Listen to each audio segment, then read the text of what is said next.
Hello, my name is Matthew Symonds. I'm Voscur's Participation Manager, and I'm feeding back from the Thriving Neighbourhoods Board meeting that took place on Wednesday the 14th of July. I attended in place of Simon Bale, the rep, who couldn't make the meeting. The meeting was in Henleaze, so we heard from the local neighbourhood partnership of Henleaze, Stoke Bishop and Westbury-on-Trim. They told us that they had held elections to identify residents and community group representatives to be on their neighbourhood partnership steering group, and they've got a mix of both. Some of the places were contested and others they didn't have contested elections, but it was interesting to hear from other neighbourhood partnerships how there's been a mixture of some people electing reps and some people just recruiting volunteers, so it's very different around the city. We also heard from St George, who reported on a project they'd done in partnership with the University of West of England students who had done a volunteer project where they'd surveyed residents in St George to find out what they liked and didn't like, and they also held a focus group sort of drop-in session where people could add to the results, and from those two processes they've got a really useful report from which they can build on to identify the things they want to develop in St George over the coming years. One interesting bit of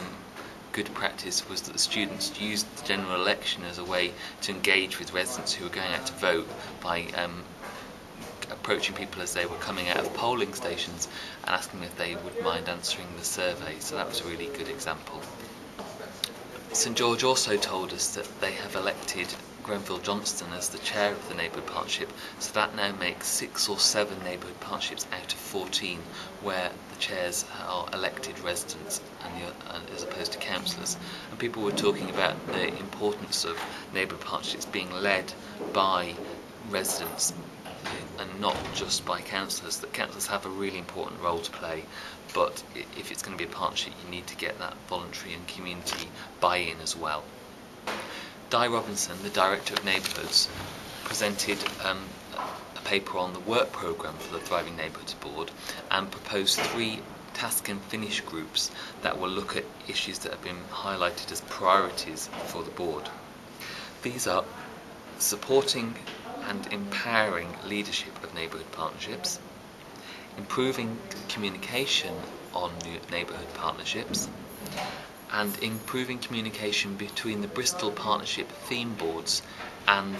the neighbourhood partnerships, so that decisions about citywide issues are closely connected and informed by neighbourhood level delivery.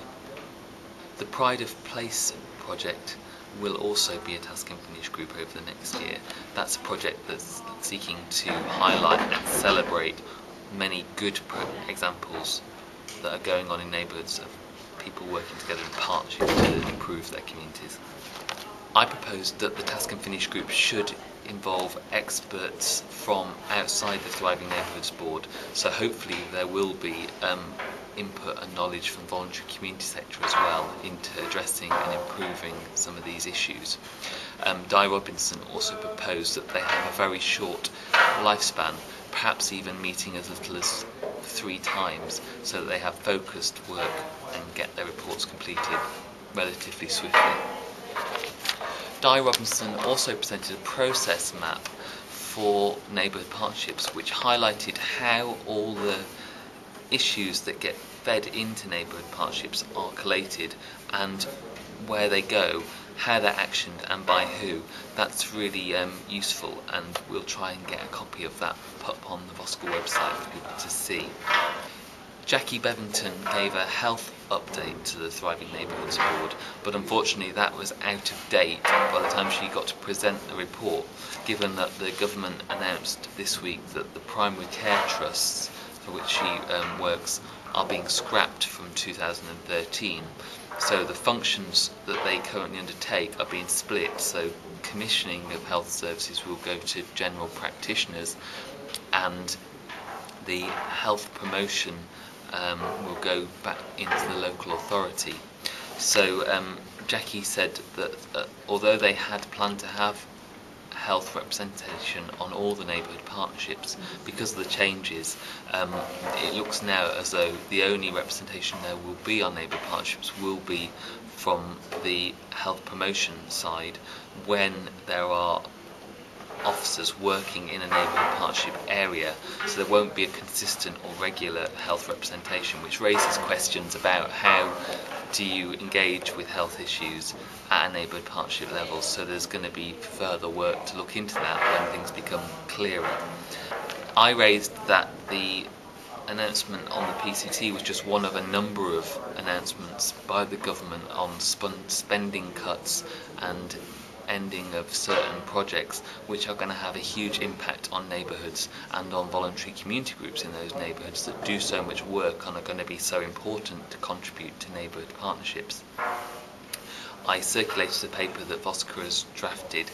about some of the impacts we were already seeing where jobs are being lost, where funding was ending, and said that we'll be surveying voluntary and community groups in Bristol to find out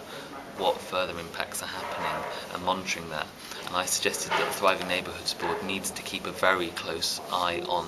what happens and to do work to try and support voluntary and community groups to make sure that they don't just all collapse and disappear, because that would be really damaging to the development of neighbourhood partnerships. If you've got any experiences from community groups in your area or voluntary organisations, please let us know. We'd like to hear from you. Finally, the meeting agreed that instead of meeting every month, from now on they're going to meet every other month, so the next meeting won't be until September. They also agreed that instead of moving around the city at every meeting, they will now alternate between meeting once in the council house or somewhere centrally and once out in a neighbourhood. So there'll probably be 3 meetings centrally and 3 meetings in neighbourhoods. They also said that they may review it again in future and move to a quarterly meeting cycle as neighbourhood partnerships become more established and the other work programmes proceed and they don't need so much attention. If you've any questions about the Thriving Neighbourhoods Board or neighbourhood partnerships, please get in touch with me at Voscur, or you can contact Simon Bale, who is the Voscur rep to the Thriving Neighbourhoods Board.